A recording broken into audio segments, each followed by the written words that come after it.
Okay, if I could have your attention in the media center, we're going to roll into our post-race media availability for the Hollywood Casino 400. We're joined today by our winning crew chief, Billy Scott. Billy, I mean, what a fantastic finish for your team in this race. Walk through this finish from your perspective. Yeah, honestly, we got that long green run going at the end, and with tires being a concern, not just from the flat tires, but the quantity of sets we had available, it was just had kind of relegated a finish in second. We're just trying to log laps there and take care of it and not cause ourselves any issue and end a solid day, with the points on our mind. But yellow came out, gave us a shot. Didn't really know what to think when we came off pit road 7th, but the choosing worked out very well, and Tyler made the most of it. 3 wide multiple times and just stayed wide open and got clear up there. So it was a welcome surprise. Good deal. We're going to open the floor for questions. If you have a question, raise your hand. We're going to start here with Justin, then go to Jeff. Justin Schuler kicking the tires. First off, congratulations. What is it with 2311 and Kansas? Because, I mean, the drivers or the owner have now swept all the races with this next-gen car. Hamlin's got all top 5s. Seems like unless you guys have some catastrophic issue, you guys are always in the mix. What have you guys figured out that everybody else is kind of battling now for second?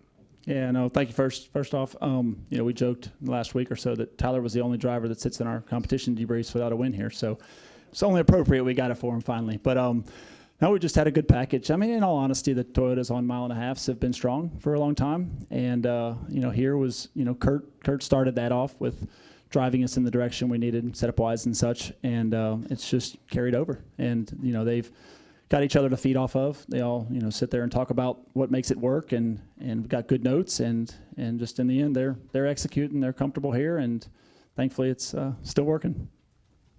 Jeff, and then to Lee, and then Nicole. Yeah, can you just explain the thought process on going with 4 tires versus 2 in that situation? Yeah, first off, figured it was probably the right call. You never know. It's always a battle right down to the end of, usually it's one guy on 4 and one on 2 that come down to it. But honestly, we were thinking big picture.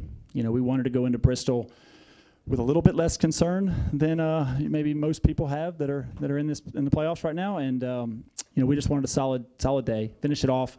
Our goal coming in was to run top 5 all day, and get as many points as possible with that. So we figured that was the right call to win the race.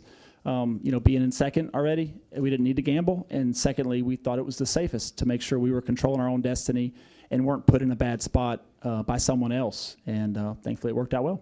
So how rare is it that the safest call and the right call kind of like converge like that? Yeah, not often. And you got to be in the right spot, right? Because if you're running 4th or 5th or on back, it's probably not one or the other. So yeah, just having, being there, being in contention, being in that spot is what led to that. Lee Spencer, CatchFence.com. How much of a buffer does this kind of give you where you can start working on the next round of playoff races? Yeah, a little bit. It will definitely change our approach in this coming week on how much we do Texas work and Bristol. Next round's interesting with Speedway and a road course. So Texas is going to be a huge focus for us going into round 2. But, we still can't lose sight of Bristol. It's an opportunity to win stages, win the race, get some more bonus points, and that's probably the biggest thing this does is give us some more of the playoff points. It's so tight there on what's going to end up being the 5th place and 9th place, the cutoff points through the next rounds that we know every bonus point matters, and inevitably comes down to a point or two from somebody making it or not. And can you talk about how brilliant Reddick is on restarts? Yeah, that's he's just full commitment. It's funny, even when we were running second, a second and something behind Denny and 6 seconds behind third, and I'm trying to tell him just take care of it. We want to make sure this right rear lasts and we don't, have any incidents in the wall or whatever. Once the yellow finally came out, he said, yeah, I was still probably trying too hard there. So that's just his personality. That's the way he is. And if he has a hole somewhere, especially on a restart, he's going to take it, and that's what we needed. So thankful to have him. Next, Cole. Congratulations, Billy. What can you just say? Oh, you're welcome. What can you say on Tyler's progression from race 1 to now, the second race of the playoffs, just this entire season? I think it's just being smart, just taking care of it and executing fully. That's kind of been, and not just on his side, really with our whole team, that's been our Achilles heel. It's not been speed. It's not been qualifying, none of that. It's been on just having a full day of clean execution. And I think he has done a much better job, and he is aware of what the big picture stuff is. And it's certainly going to get harder as we go through the rounds. It's going to become more important to push every lap and to get the wins. But this was a nice start. Next to Jeff.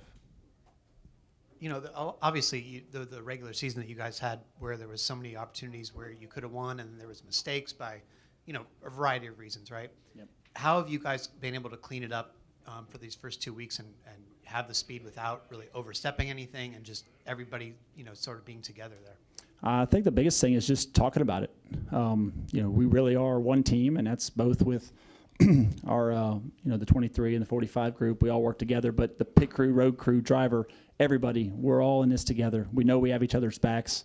We talk about it. You know, interestingly enough, this week the pit crew pulled some money together and said, gave us a envelope full of cash and said, here, take your whole road crew out for dinner while y'all are in Kansas, because of all the support and the appreciation and the hard work going down there to pit practice and helping them overcome their struggles and vice versa. So it really is all of us just talking about when something goes wrong, of what was the thought process that went into that, how can we clean it up, and across the board now, that's our mentality going into it, is just clean execution, look out for each other, help each other see the hurdles coming and get over them, and right now we've got our momentum going in the right way, finally. Justin. Real quick, just the tire issues earlier in the race, did that concern you at all? And then have you learned anything from it yet, or is that going to be a Monday debrief? No, absolutely concerned by it, yes. You know, we had between two JGR cars between yesterday with 54 and the 19 early on, and then with our teammate, you know, we had a really good feel of where everybody was from loading and cambers and pressures and all that stuff. And I'll be honest, we were still, even at the very last run, that's why I was kind of pushing him to be conservative and be cautious of it, because there was no glaringly obvious answer as to why that was happening. So we know we've had it before. I think Goodyear has done a great job of changing the construction over the last year, and it has been way more durable from that standpoint, just as far as the level of aggression we've gotten on. But, you know, this didn't see this coming and never felt comfortable. Does that change your approach to the other intermediates that are coming up in the playoffs?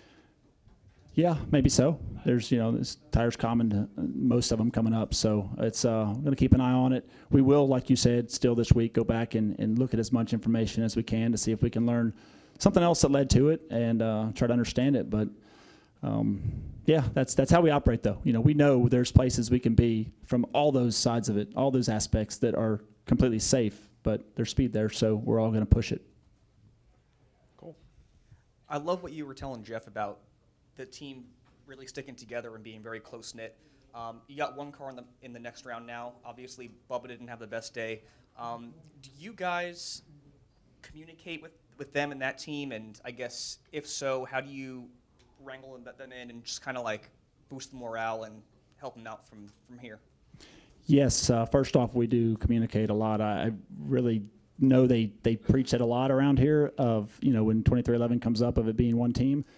And I don't think anybody that's on the outside can actually conceive what it's like. We literally treat it like it is one car all week long. All of the development, from those guys being in the simulator to our engineers working to the guys on the shop floor, it's treated as the same car all week until we get to the racetrack, and we still are in close communication. So I think, yeah, we're gonna definitely show them support. We're gonna be standing behind them. We're gonna be pumping them up and reminding them they can do this. Absolutely, he can go there and win or get enough points to transfer, because you never know what happens there. So it's that's going to be our focus of our whole entire company next week, is getting Bubba where he needs to be, and we're going to prepare like normal.